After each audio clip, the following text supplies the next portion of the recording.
하나님 말씀 마태복음 1장 말씀입니다. 마태복음 1장 18절로 23절, 28장 16절로 20절 말씀입니다. 쭉 이어서 교독하도록 하겠습니다. 마태복음 1장 18절로 23절 먼저 교독합니다. 예수 그리스도의 나심은 이러하니라. 그의 어머니 마리아가 요셉과 약혼하고 동거하기 전에 성령으로 잉태된 것이 나타났더니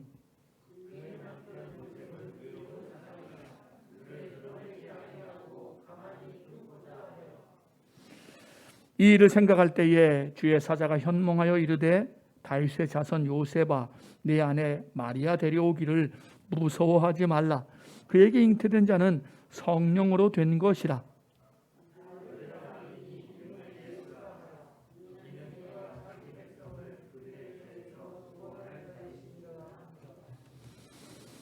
이 모든 일이 된 것은 주께서 선지자로 하신 말씀을 이루려 하심이니 이르시되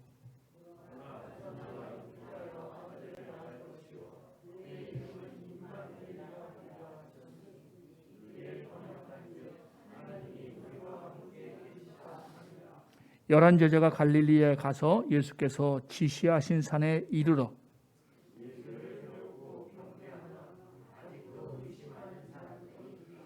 예수께서 나와 말씀하여 이르시되 하늘과 땅의 모든 권세를 내게 주셨으니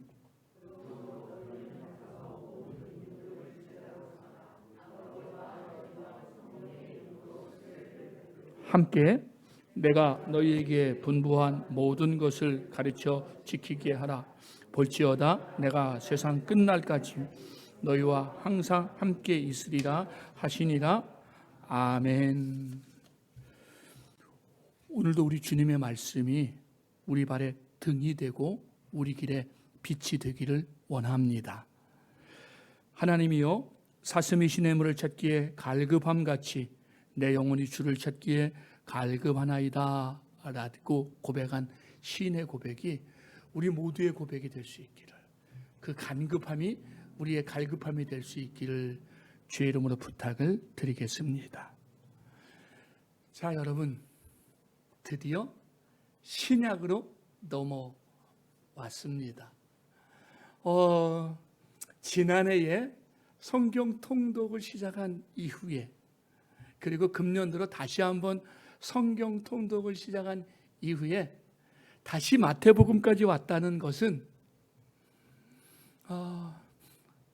감개무량이 좀 있어요.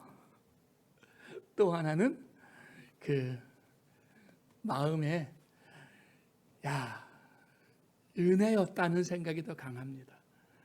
하나님의 은혜가 아니었으면 개인적인 어떤 쭉 정해진 거였으니까 그래도 어쨌든 순서적으로 왔겠지만 크고 작은 그 위기들이 사실은 있었는데, 크고 작은 위기들이 있었는데 그럼에도 잘 말씀 가운데 오게 하심이 너무 감사합니다. 여러분들 광고 때 말씀드린 것처럼 전체 통독이 좀 어려우신 분들은 금년에 신약 통독만이라도 좀 하겠다는 마음이 있었으면 좋을 것 같아요. 그리고 한 가지 더 말씀을 드리자면, 사실 저희가 이제 유튜브에서 말씀을 예배가 생중계되면, 지난해 처음 유튜브로 시작을 할 때는 그때 이제 코로나 전이기도 해서 예배 마치면 우리 집사님이나 또 우리 집사님이나 또 다른 청년들이 이렇게 수고를 해서 말씀만 바로 올렸었어요. 그래서 가능하면 그 주에 설교 말씀만 올렸었는데, 코로나가 되면서 이제 또 어려워지면서 그 후로는 자동으로 녹화되는 예배 전체를 다 올렸습니다. 근데 저도 예배 전체를 처음부터 끝까지 다시 한번 보게 되는 일은 드물더라고요. 솔직히 말하면. 그래서 봐가지고 이제 좀 이렇게 빨리 가기를 해서 설교가 시작되는 부분부터 이제 듣곤 했는데, 그 중에서 꾸준히 올렸습니다만, 금년도 이제 하반기 들어서부터 우리 그 청년들이 또 우리 집사님들이랑 중심이 돼서 설교를 좀 설교만 나오게 하자고 이렇게 노력을 했는데 또 뭐 각각 일들도 있고 해서 잘 못해서 잠깐 좀 노력을 하고 있는데 잘 올리지 못해서 신약부터는 그러니까 오늘부터는 어찌 되었든 끝나면 바로 이번 주 안에 설교만 올라가기로 유튜브에 다시 그렇게 준비가 될 것 같습니다. 맞죠, 집사님?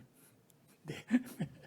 예, 우리 청년들이랑 같이 섬겨주셔서 유튜브에는 이제 다시 설교만 올라가게 됩니다. 그래서 그 전에 뭐 앞에 뭐 찬양도 올라가고 그러니까 늘 1시간 이상씩 이렇게 됐었는데 이번 주부터는 신약부터는 설교만 올라간다 유튜브에. 그러면 좀 보기도 쉬울 것 같고 또 우리가 좀 접근하기가 쉽지 않을까 하는 마음이 있습니다. 그래서 우리 앞장서 섬겨주신 우리 청년들에게 그 고마움의 부탁을 좀 드리고 또 여러분들도 또 살펴보시고 또 혹시 이렇게 소개하실 분들이 있으면 소개해 주셨으면 좋겠습니다.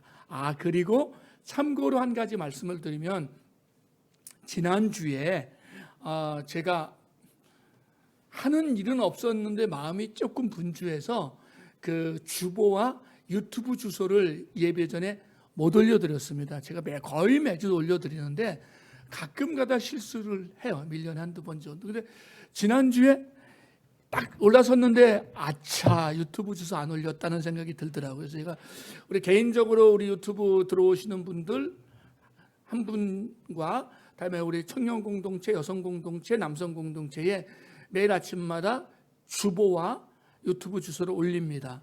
그래서 지난주 못 올렸는데 혹시라도 이런 일이 없어야 되겠습니다만 있으면 여러분들 쭉 올라가서 찾아보면 일주일 전에 올린 거 있잖아요. 그죠? 일주일 전에 올린 거 있으니까 조금만 올라가서 찾아보면 일주일 전에 올린 주소를 찾으실 수 있습니다. 그러니까 그 주소를 누르시면 되니까 혹시 참고하셔서 그렇게 활용을 해주시면 좋을 것 같습니다. 그래서 부탁을 드리겠습니다. 그래서 요즘 보니까 유튜브 청취가 조금 떨어진 것 같아요.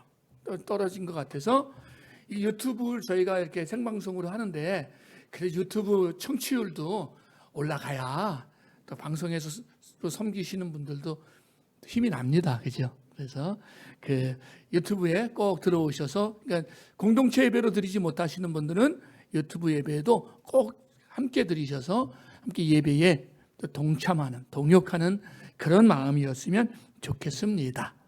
오늘 신약 처음이라 제가 서론이 조금 길었습니다. 자, 신약 성경에 대한 이야기는 오늘은 하지 않고요. 바로 마태복음에 대한 이야기로 넘어가겠습니다. 혹시 신약 성경에 대한 궁금한 점이 있다면 지난해에 신약 성경 첫 설교가 신약 성경이란 무엇인가를 다루었어요. 그거를 제가 할까 하다가 지난해 설교를 이렇게 좀 참고해 봤더니 설교 원고를 참고해 봤더니 신약 성경에 대한 설명이 있더라고요. 그래서 혹시 궁금하신 분들은 약간 수고스러워도 지난해 동영상을 참고하시면 되겠습니다. 그렇게 알아주시고 오늘은 바로 마태복음으로 말씀을 함께 나누도록 하겠습니다. 마태복음이 뭘까요? 마태복음. 마태에 의해서 기록된 복음이라는 이야기죠. 즉 마태가 기록한 복음서, 복음이라는 이야기입니다. 사실 마태복음은 신약 성경에 기록된 연대로 볼 때 첫 번째 가장 먼저 기록된 성경이 아니에요. 그래서 제가 이번엔 설교를 하면서 잠깐 고민을 했었어요. 잠깐. 왜냐하면 사복음서 중에 그러니까 예수님의 행적을 기록한 이 복음서 중에 가장 먼저 기록된 성경은 뭐 성경학자나 또 모든 내용들로 봐도 마가복음으로 보거든요. 마가복음이 사복음서 중에 가장 먼저 기록된 성경이에요. 그래서 많은 목사님들이 이렇게 저처럼 설교를 할 때 마가복음을 먼저 강의하는 분들도 의외로 많습니다. 근데 저도 그런 고민을 아주 잠깐 하다가 그냥 마태복음으로 하기로 바로 결정을 했던 이유가 뭐냐 하면 마태복음은 마태복음만의 아주 중요한 특징이 있어요. 그게 뭐냐 하면 구약과 신약을 연결하는, 구약과 예수님을 연결하는데 가장 효과적인 성경이 뭐냐? 마태복음이거든요. 다시 이야기하면 처음에 이 신약 성경의 이 틀이 잡히는 게 AD 한 300년 경인데, 그럴 때 우리 믿음의 선배들이 마태복음을 모든 복음서의 맨 앞에 둔 이유가 있다는 거예요. 그 이유가 무엇이었을까? 그것은 구약과 신약을 연결해 주는 역할을 마태복음이 가장 성실하게 행하고 있어요. 그러니까 예수님의 복음이신 예수님에 대한 이야기를 하는데, 예수님이 어느 날 하늘에서 뚝 떨어져 가지고 내가 메시아다, 내가 구원자다라고 이야기한 게 아니라는 거죠. 사실 마가복음은 굉장히 뚝 떨어진 느낌이 많이 들어요. 그런데 이 마태복음은 예수님이 어느 날 갑자기 뚝 떨어져서 내가 메시아고 내가 구원자다가 아니라 철저하게 구약 성경에 기록된 대로, 그리고 좁은 의미로 민족적인 관점에서 보면 유대인들이 그토록 갈망했던, 유대인들이 그렇게 기다렸던 메시아가 바로 나야. 그 증거가 어디에 있어? 구약 성경에 있어. 즉 구약과 신약을 연결해 주는 데 있어서 마태복음보다 더 효과적인 성경이 없는 거예요. 그래서 초대교회 성도들도 이 신약 성경을 배치하면서 마태복음을 가장 먼저 배치했던 것으로 볼 수가 있습니다. 그래서 많은 신학자들이 성경 중에서 가장 중요한 책, 가장 아름다운 책, 가장 성공적인 책이라고 마태복음을 칭찬하고 있어요.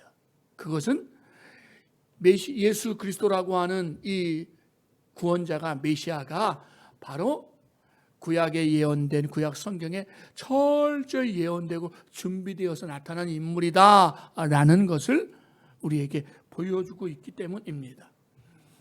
역시 마태복음은 마태에 의해서 기록되었지요. 마태는 우리가 아는 것처럼 예수님의 12 제자분 중에 한 분입니다.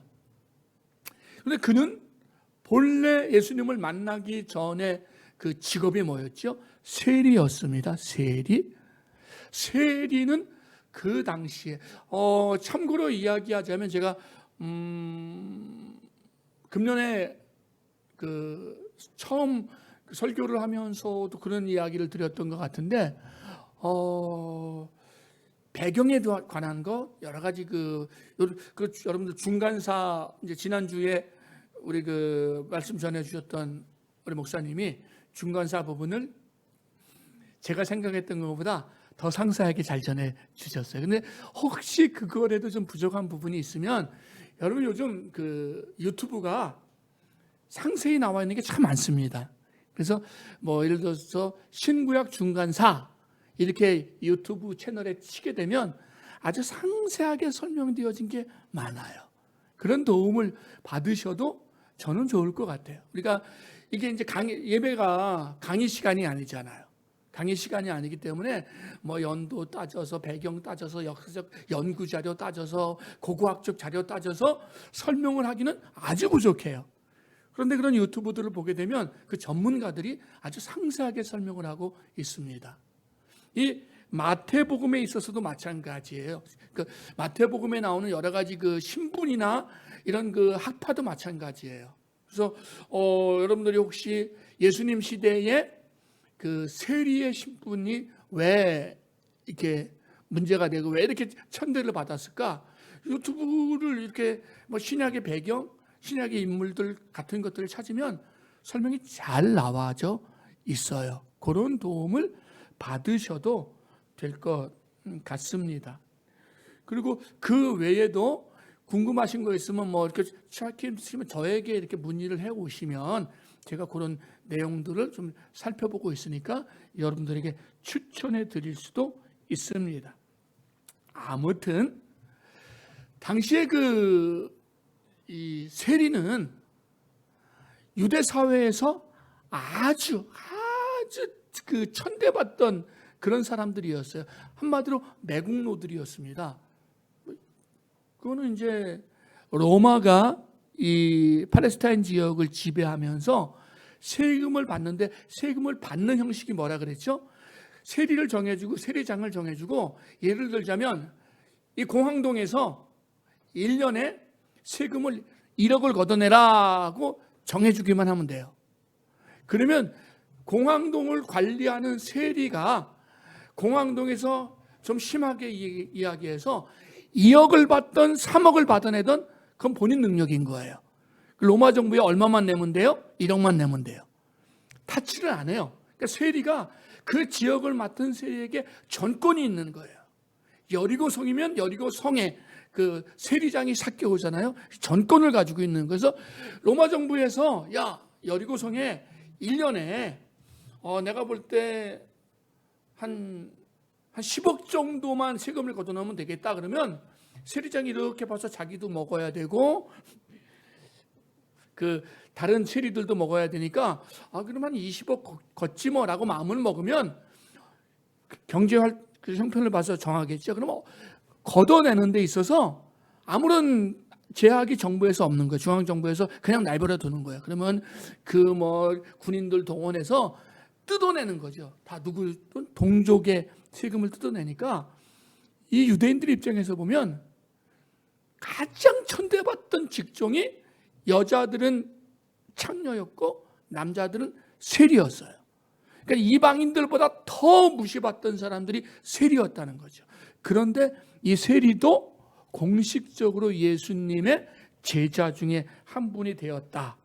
그래서 우리가 이미 여러분들이 쭉 살펴본 줄 아십니다만 정말 다른 어떤 복음서보다 내 복음서 중에 가장 많은 내용을 담고 있어요. 가장 풍성한 내용을 상세히 담고 있어요. 누가? 세리였던 마태가 말입니다. 여러분들 바로 그런 배경을 가지고 있습니다. 그리고 한 가지 읽기 전에 말씀을 드리면 마태복음에도 이제 헤롯 대왕이 나오고요. 헤롯이 나오고 그다음에 또 사도행전도 헤롯이 나오는데 제가 예전에 새벽 기도할 때는 헤롯에 대한 성경에 나오는 헤롯이 3명이 나와요. 3명이 나와요. 그러니까 헤롯이 예수님 탄생할 때 헤롯, 세례 요한을 죽인 헤롯이 달라요. 근데 우리는 헤롯이니까 그 헤롯이 30년 후에도 살아있었어? 사도행전에 또 헤롯이 있어? 헤롯이 다릅니다. 이런 것들도 여러분들이 이렇게 제게 물어오시면 제가 좋은 안내를 해드리도록 하겠습니다. 자, 아무튼 이 세리 마태를 통해서 복음서가 쓰여졌고 그의 복음의 내용들이 우리에게 알려지고 있습니다. 그래서 이 마태복음의 특징을 보게 되면 구약과 신약, 유대교와 기독교, 예법과 세법에 대해서 그 연관성과 차이를 누구보다 잘 설명해주고 있어요. 그래서 이 마태복음은 한마디로 말하면 유대인들을 위한 복음서라고 이야기할 수 있을 정도입니다. 그러니까 마태복음의 주 독자가 누구냐? 유대인들이에요. 똑같이 복음서도. 그러면 마가복음의 주 독자는 누구냐? 이방인들이에요. 누가복음은 이방의 핏줄을 가진 누가가 썼는데 사실은 좀 아울러요. 그래서 이방인들도 유대인들도 받기 괜찮게 쓰여졌고, 요한복음은 누구를 대상으로 썼느냐? 요한복음은 사실은 우리가 마태, 마가, 누가를 공관복음이라고 부르거든요. 공관복음이란 같은 관점에서 쓰여진, 즉 역사적 서술 방법을 따라요. 탄생부터 죽음까지 쭉. 근데 요한복음은 그렇지 않습니다. 요한복음은 신학적 작업이 들어갔어요. 즉 예수님이 하나님의 아들이신 것, 인자인 것을 증명하기 위해서 마태복음과 누가복음과 마가복음의 순서와 막 뒤죽박죽이에요. 왜 그러냐면 예수님의 신성과 인성을 효과적으로 설명하기 위해서 필요한 것들을 그때그때 쉬운 말로 약간 역사적 순서를 무시하고 설명하기 위해서 이렇게 순서를 재배열한 거예요. 예수님의 생애를 가장 이해하기에 좋은 성경이 뭐냐? 바로 마태복음입니다. 그리고 이미 말씀드린 것처럼 구약과의 관계, 율법과의 관계도 가장 많이 기록해주고 있습니다. 그래서 뭐 예수님이 그야말로 모세보다 엘리야보다 더 뛰어난 바로 그분인 것을 설명해주고 있지요. 자, 제가 오늘 설교의 제목을요, 이 서론의 부분을 이렇게 하면서 설교의 제목을 무엇을 이루려 하셨을까라는 설교의 제목을 잡아 보았어요. 1장 22절을 보게 되면 이 모든 일이 된 것은 주께서 선지자로 하신 말씀을 이루려 하심이라 그래요. 근데 이번에 마태복음을 쭉 읽어가면서 문득 자꾸 주목하게 되는, 걸리게 되는 성경이 있었는데 그게 뭐냐면 이루려 하심이라 였어요. 선지자로 하신 말씀을 이루려 하심이라, 말씀을 이루려 하심이라, 이 이루려 하심이라가 몇 번이나 나오냐 하면은 자그만치 13번이 나와요. 물론 예수님에 관계된 것이 전부는 아니에요. 세례 요한에 관계된 것도 있고 또 역사적 현실에 관계된 것도 있지만 어쨌든 이루려 하심이라, 말씀을 이루려 하심이라 하나님이 선지자를 통해서 말씀을 이루려 하심이라고 계속 설명하고 있는 거예요. 그래서 오늘 설교는 도대체 예수님께서는 무엇을 이루고 싶으셨을까? 뭘 이루고 싶으셨을까에 한번 주목해 보려고 해요. 그리고 뒷부분에 가면 그러면 우리를 보면서, 나를 보면서, 우리를 보면서 예수를 믿는 사람들을 오늘날 보시면서 하나님은 우리가 무엇을 이루어 드리기를 원하실까까지 생각해 보려고 해요. 이게 다 마태복음의 내용이거든요. 하나님께서는 예수님을 통해서 무엇을 이루려 하셨을까? 예수님은 무엇을 이루려고 하셨을까? 그리고 그 예수님은 오늘날 예수를 믿는 우리에게 우리가 무엇을 이루기를 원하실까예요. 자, 먼저 하나님은 예수님을 통해 무엇을 이루려 하셨을까요? 계속 가장 많이 나오는 게 뭐냐면 선지자로 하신 말씀을 이루려 하심이라. 말씀을 이루려 하심이라. 이사야가 하신 말씀을 이루려 하심이라.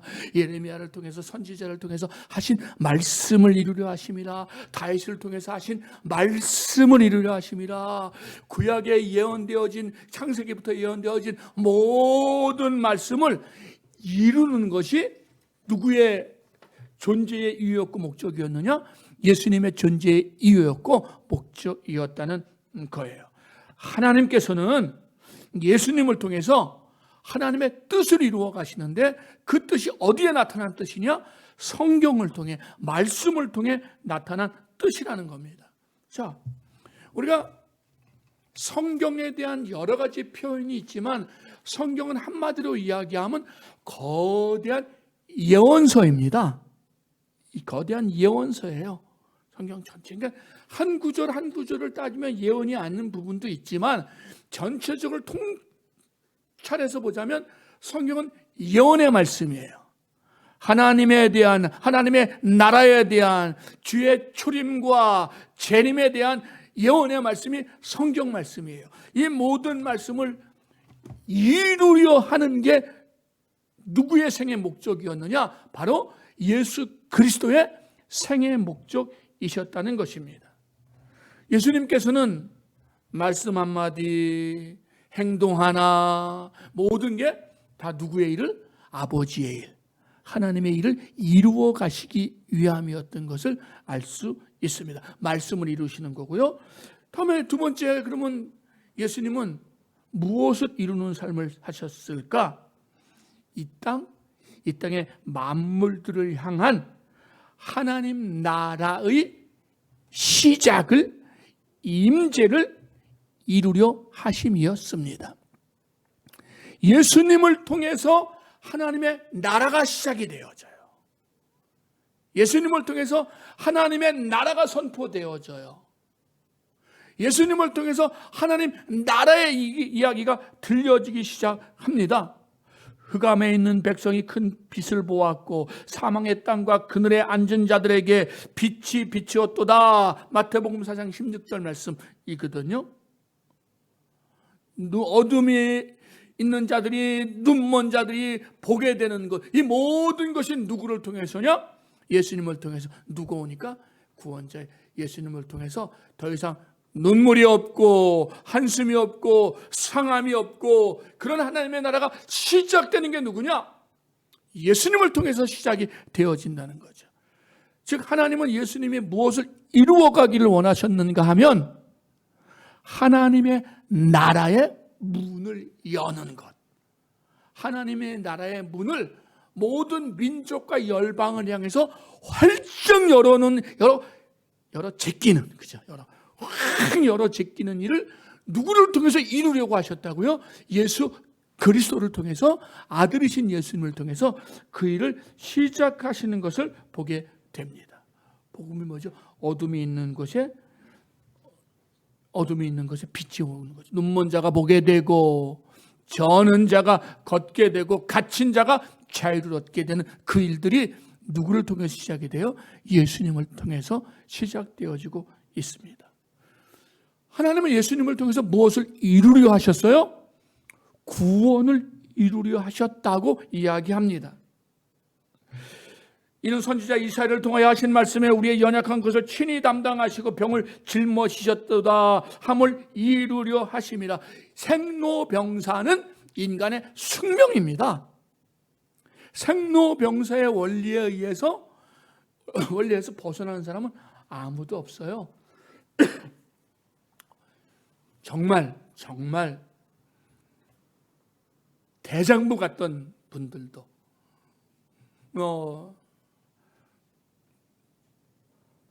어떻게 생각하실지 몰라도 저는 불과 한 5, 6년 전만 해도 저희 아버님이 표현을 하는 겁니다. 늙으셨다는 실감이 안 났거든요. 뭐 어쩌면 일도 늘 저보다 잘하시고 뭐 지금도 농사도 많이 지으시면서 여든이 훨씬 조금 넘으셨죠. 근데 금년에 여름에 막 무리를 하시면서 급성 당뇨가 오셨어요. 그래서 제 기억으로는 생전 처음 병원에 입원하셨어요. 생전 처음. 지금까지 병원에 한 번도 안 가신 어르신이에요. 근데 여름에 이제 그 초여름에 들깨 막 더웠잖아요. 들깨 심고 맨날 가서 일하시면서 급성 당뇨가 와서 병원에 한 4, 5일 입원하고 오시면서 딱 봤더니 늙으셨더라고요. 그래서 제가 내가 얼마나 무심한 아들인가를 실감했어요. 그러니까 저도 우리 어르신들 계십니다. 힘들어. 이제 힘 딸려 못하겠네 소리를 곧잘 하잖아요. 그런 저희 아버님은 진작에 그러셨을 거라는 이야기예요. 참 부유하다는 생각이 지난 여름을 지나면서 참 많이 들었어요. 이제는 급성이기 때문에 또 많이 회복되시더라고요. 그래도 이제 식사도 조심하셔야 되고 이게 시작이 된 걸 보면서 생로병사는 약간의 차이는 있지만 어떤 분은 조금 길고 어떤 분은 조금 짧을 수 있지만 아무도 피해갈 수 없다는 거죠. 그런데 이 생로병사의 피할 수 없는 숙명, 이게 하나님을 배반한 에덴 동산에서부터 시작된 건데, 이 악순환의 고리를 끊어버린 이가 누구냐? 바로 예수 그리스도라는 것입니다. 그것을 우리는 구원이라고 부릅니다. 그게 구원인 거예요. 예수님의 구원은 이 모든 도무지 헤어날 수 없었던 이 굴레에서 우리를 해방시키고 영원한 나라, 영원한 하나님의 나라로 이끌어가는 것이 바로 우리의 구원입니다. 하나님이 예수님을 통해서 무엇을 이루려고 하셨느냐? 우리의 구원을 이루려 주려고 하셨습니다. 이게 우리 예수님이 하신 일입니다. 예수님이 무엇을 하셨다고요? 사랑의 완성을 하시려고, 사랑의 완성된 사랑의 모습을 보여주시려고 예수님이 오셨습니다. 마태복음의 말씀은 아닙니다만 그래도 굳이 끌어와서 쓰자면 우리가 너무나 잘 아는 요한복음 3장 16절 말씀, 하나님이 세상, 우리 옛날에 주일학교에서 그거 배우셨죠? 하나님이 세상을 이처럼 사랑하사 독생자를 주셨으니. 내가 수십 년이 지나도 다 기억해요. 이게 주일학교의 교육이 중요해요. 그래서 누구든지 주를 믿으면 멸망하지 않고 영생을 얻으리로다. 영생을 얻으리로다 하잖아요. 그렇죠? 우리 이대원 집사님도 몸이 들썩들썩하고 있고. 자, 하나님이 예수님을 통해서 완성하려고 했던, 이루려고 했던 게 뭐냐? 하나님의 사랑이에요. 예수님을 보면 뭘 볼 수 있어요? 참 사랑이 무엇인지, 아니 하나님이 얼마나 우리를 사랑하시는지를 볼 수 있다는 것입니다. 이게 하나님이 예수님을 통해서 이루려 하셨던 거예요. 그러면 이제 마무리를 해가면서, 그러면 하나님께서는, 또 예수님께서는 우리가 무엇을 이루기를 원하실까? 우리도 하나님의 자녀가 되었잖아요. 하나님의 아들이 있었던 예수님이 하나님의 뜻을 이루어 드렸습니다. 말씀을 이루어 드렸습니다. 사랑을 이루어 드렸습니다. 하나님의 나라와 구원을 이루어 드렸습니다. 예수님이 하신 일입니다. 그러면 우리는 무엇을 이루어 드리길 원하실까? 우리는 어떤 걸 해드려야 될까? 나를 구원하신 하나님, 나를 구원하신 예수님이 나를 통해서, 우리를 통해서 무엇을 이루길 원하실까? 첫째, 저는요, 하나님은, 우리 예수님은 예수 그리스도를 통해서 받은 구원을, 우리가 구원을 누리며 살기를 원하시는 줄 믿습니다. 구원 받았어요. 구원 받았으면 뭐가 바뀌었다고 이야기하죠? 신분이 다 바뀌었다고 이야기하죠. 국적 시민권이 바뀌었다고 이야기하죠. 우리 존재 이유와 가치가 바뀌었다고 이야기합니다. 우리는 사망에서 생명으로, 지옥에서 천국으로 우리의 신분과 위치가 바뀌어버렸습니다. 그런데 우리가 흔히 잘 아는 왕자와 거지, 신분이 바뀌었어요. 근데 우리는 여전히 어디에 생활에 익숙해져 있어요? 거지 생활에 익숙해져 있어요. 구원받기 전의 삶에 익숙해져 있어요. 그러니까 사실 우리가 하는 짓도 구원받기 전의 삶을 굉장히 많이 해요. 어떤 때는 조금 덜하다가 어떤 때 조금 좀 심란해지고 또 이렇게 좀 아프고 그러면 우리도 모르는 사이에 구원받기 전 생활로 휙 돌아가서 그 짓 다 하고 있단 말이에요. 다 하고 있는 사람이 많다고요. 그게 우리의 모습이에요. 저는 하나님의 아들 예수 그리스도를 통해서 우리를 구원하신 가장 큰 목적이 뭐냐 하면 구원을 누리며 살기를 원하시는 줄 믿습니다. 신자의 권세, 자녀의 권세를 이용해서 우리 푸른숲 교회의 비전, 푸른숲 교회의 실천 사항 중에 첫 번째가 뭔지 아십니까? 쉼터가 되는 교회거든요. 쉼터가 되는 교회예요. 저는 여러분들이 푸른숲 교회, 사실 요즘 우리가 사실 교제도 안 되고 그래서 사실 좀 아쉬움이 좀 많이 있지만 여전히 기도하는 우리 푸른숲 교회의 제일 비전이 뭐냐면, 여러분 저는요, 여러분들 교회 와서 사방팔방 좀 안 바쁘셨으면 좋겠어요.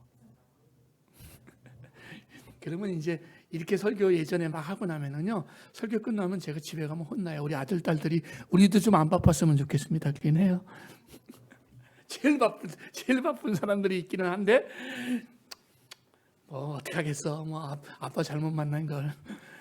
작은 여러분, 교회 오고 신앙생활은요, 좀 휴식과 평안함, 쉼을 누리는 신앙이었으면 좋겠습니다.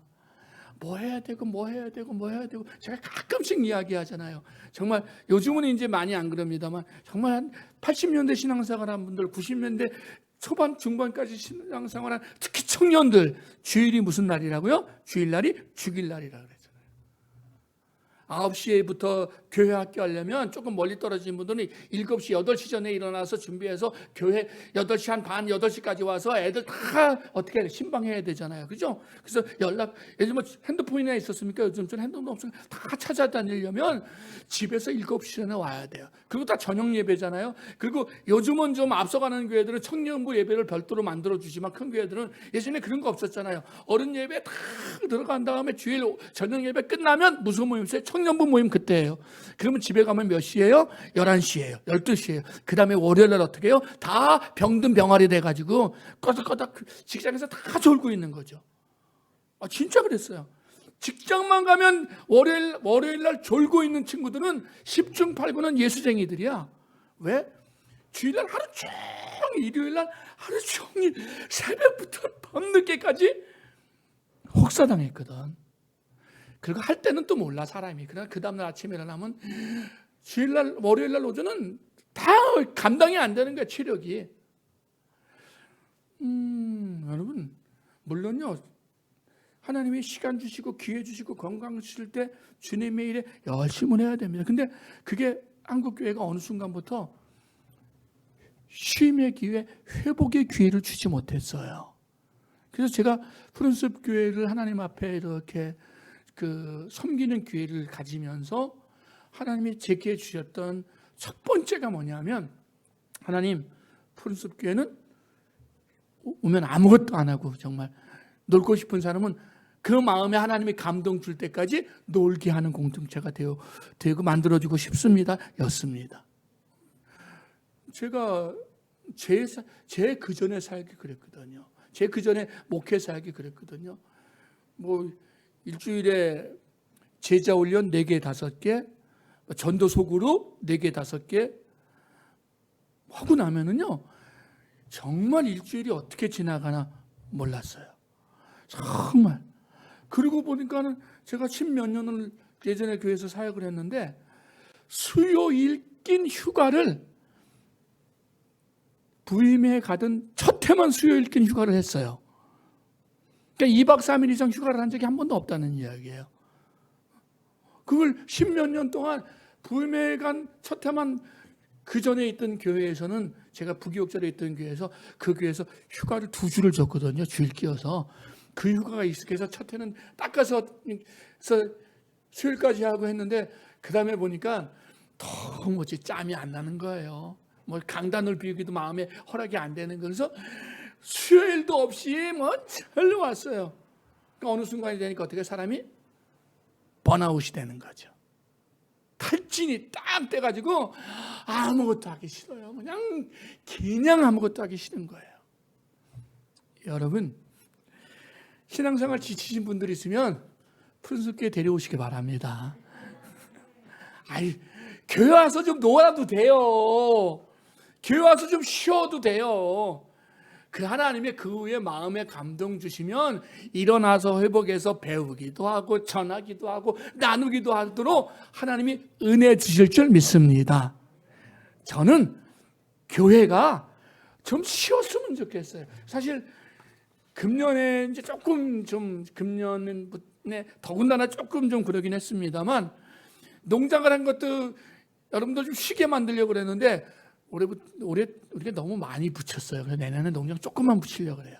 지금 보다가 농장의 사람들 그냥 쉬게 해드리려고 그랬는데 어떤 분들은 막 혹사가 되면 안 되거든요. 그래서 내년도는 쬐끄만 해서 그냥 딱 일주일에 한 번 정도 와서 딱 쉬고 땅 밟고 쉬고 흡하면서 쉬고 그런 개념으로 시작을. 사람이 하다 보면 자꾸 빠져들거든요. 그럴 때는 한번 제등을 딱 걸어야 돼. 그죠? 제등을 걸어서 내년도는 금년 농사진 거의 절반 이하로 줄이겠습니다. 아무도 아멘은 안 하네. 자, 쉼의 회복이 중요해. 그러니까 하나님이 우리를 왜 부르셨느냐? 왜 부르셨느냐? 구원을 누리라고 부르셨어요. 구원이 뭐예요? 쉼이에요. 회복이에요. 기쁨이에요. 행복이에요. 즐거움이에요. 그런 신앙이 우리 가운데 회복되기를 원합니다. 왜 부르셨다고요? 이 세상에 하나님의 자녀답게 살아가는데, 그게 구체적으로 말하면 소금으로 빛으로 살기를 원하신다고 이야기합니다. 마지막 한 가지를 더 이야기하자면 오늘 본문의 내용 뭐죠? 왜 우리를 부르셨다고? 우리가 이루어드리기를 원하시는 게 뭐라고요? 복음 전파라고요. 땅 끝까지 이르러 내 증인이 되라고 하는, 땅 끝까지 이르러 주의 복음을 전하라고 하는, 가서 모든 민족을 제자로 삼아 아버지와 아들과 성령의 이름으로 세례를 베풀고 내가 분부한 모든 것을 가르쳐 지키게 하라. 이게 우리가 지상명령이라고도 이야기해요. 대사명이라고도 이야기합니다. 사랑하는 이들이요, 푸른숲교회는 와서 놀아야 돼, 쉬어야 돼 라고 이야기하는 것은 무엇을 위함입니까? 주의 사명 감당을 위해서 치유와 회복의 과정을 갖추자는 의미예요. 그리고 우리가 쉬어서 치유받았으면, 회복받았으면 어떻게 하자고요? 누린 이후에는 어떻게 돼요? 이 누림에 대해서 이야기해 주어야 돼요. 나누어 주어야 돼요. 가르쳐 주어야 돼요. 알려 주어야 돼요. 이게 뭐냐? 땅 끝까지 이르러 내 증인이 되는 거예요. 푸른숲교회가 이제 어느새 사실은 7년이 지나갔습니다만, 이게 참 목사 뜻대로 하면 어쩌면 우리의 뜻대로 잘 안 된다는 생각들이 늘 있지요. 그래서 저는 20년과 21년이 이렇게 지나갈지는 몰랐어요. 그죠? 우리가 이렇게 20년, 21년을 손도 마음대로 한번 못 잡고, 밥도 마음대로 한번 못 먹고, 어디 야외도 한번, 그래도 그전에는 수련회도 있었고, 또 상황 봐가지고 오후 예배 끝나면 훌떡 영종도도 가고 바람쐬러도 몇 번 갔었는데, 지난 2년 동안에 한 번도 못 했다고요. 참 우리 뜻대로 잘 안 돼요. 내 뜻대로. 근데 요즘 하나님이 주시는 생각이 뭐냐면, 네 뜻대로 안 됐다고 해서 그냥 내버려 두지 말고, 그래도 네 할 일은 네가 하라였어요. 하나님, 저는 이게 돼야 하겠습니다. 하나님, 이렇게 이런 환경이 되면, 이런 상황이 되면, 이렇게 움직여지면 하나님, 제가 이거 할게요가, 그게 제가 생각했던 2020년이었고 21년이었는데 2020년, 21년에 제가 생각했던 환경으로 전혀 되지 않았던 거예요. 그러니까 맹놓고 있는 거죠. 그러니까는 하나님이 이 가을 지나면서 제게 주시는 말씀이 뭐냐면, 그 환경이 되려면 네가 먼저 해야 될 일이 있지 않느냐는 거죠. 우리가 먼저 해야 될 일, 우리가 먼저 준비해야 될 일, 우리가 먼저 갖춰져야 될 일, 우리가 먼저 헌신해야 될 일, 이제는 하나씩 해가는 것이 오히려 하나님이 우리를 통해서 하시려고 하시는 그 일들을 하는 것이 아닐까. 우리가 다 선교사가 되자는 이야기가 아닙니다. 여러분들 매일마다 매주마다 나와서 일주일에 한 번 이상씩 나와서 노방 전도하자는 이야기가 아닙니다. 저 아니에요. 가장 중요한 게 지금 내 삶의 영역에서 거기가 믿지 않는 사람들을 만나는 그 시간이, 그 순간이 나의 땅끝인 것을 기억하자는 이야기죠. 거기가 바로 구원받아야 될 사람이 있음을 알자는 이야기죠. 요즘은 더 이상 입으로 전도하던 시대는 최소한 한국에서는 굉장히 많이 지나갔습니다. 입으로도 해야 돼요. 그러나 입만으로는 안 되는 시대가 지나갔죠. 결국은 내 삶을 통해서, 내 진정성을 통해서 복음이 생명인 것을, 복음이 변화시킬 수 있는 것을, 예수 믿어봐, 예수 믿으면 사람이 변해, 환경이 변해가, 난 하나도 안 변해 있는데 그 소리 하면 너 먼저 변해라고 된다고요. 너 보고선 예수 믿을 생각 없어? 그러면 곤란해지는 거예요. 내가 아무리 부자가 되어도, 우리 예전에 그렇게들 많이 했어요. 내가 우리 시집 식구들에게 전도하려니까 목사님, 어느 권사님 말씀하시기를, 목사님 내가 우리 시집 식구들에게 전도하려니까 우리 자식들이 다른 시집 식구들 큰 집이 작은 집보다 다 대학을 못 가가지고 전도를 못하겠어요. 창피해서. 핑계입니다. 어떤 분은 목사님 이번 사업이금은 다시 한번 일어나면 내가 이제 전도하겠어요. 그거 거짓말입니다. 그 거짓말이에요. 근데 우리는 늘 그래왔거든요. 내가 부자가 되면, 우리 자식들이 내 낯을 세워지면, 내가 성공하면, 내가 이번에 승진하면 내가 그때서 복음을 전할 거예요 라고 이야기해 왔습니다. 그거 다 거짓말이에요. 그리고 내가 승진하고 내가 출세하고 내가 부자 되고 내 자식이 성공해서 내가 전하면 다른 사람들이 뭐라 그래요? 그래 너 그랬으니까 복음 전하는 거지. 그래 너 잘난 체 하는 거지.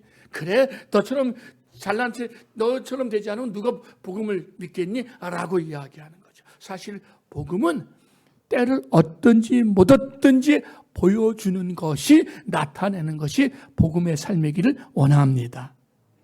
이제 말씀을 마칠까요? 하나님이 우리를 구원하신 구원의 이유를 마태복음은, 마태는 우리에게 알려줍니다. 뭐라고요? 하나님의 뜻을 이루어 드리라고요.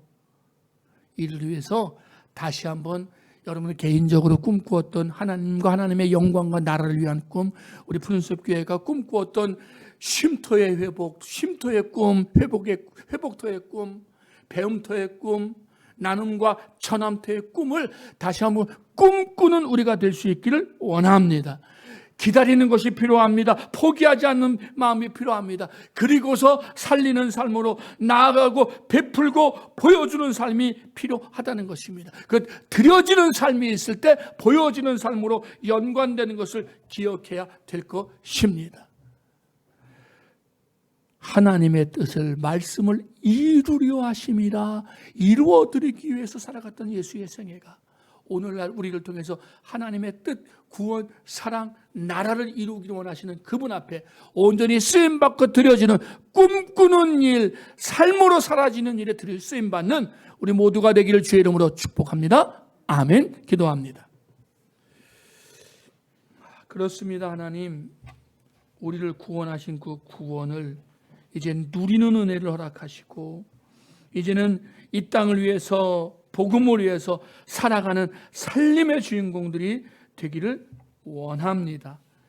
다시 한번 꿈꾸게 하시고, 하나님 포기하지 않고 기다리며, 또 내 위치에서 때로는 누룩처럼, 때로는 소금처럼, 때로는 빛처럼, 때로는 겨자씨처럼 하나님 나라의 꿈을 꾸게 하여 주옵소서. 이를 위해서 지혜로운 다섯 처녀처럼 늘 준비하고 깨어있는 사람들이 되게 하시고, 주인이 언제 올지 모르지만 주인이 언제 와도 기꺼이 주인에게 예비한 것을 드릴 수 있는 하나님의 사람들이 되게 해 주옵소서.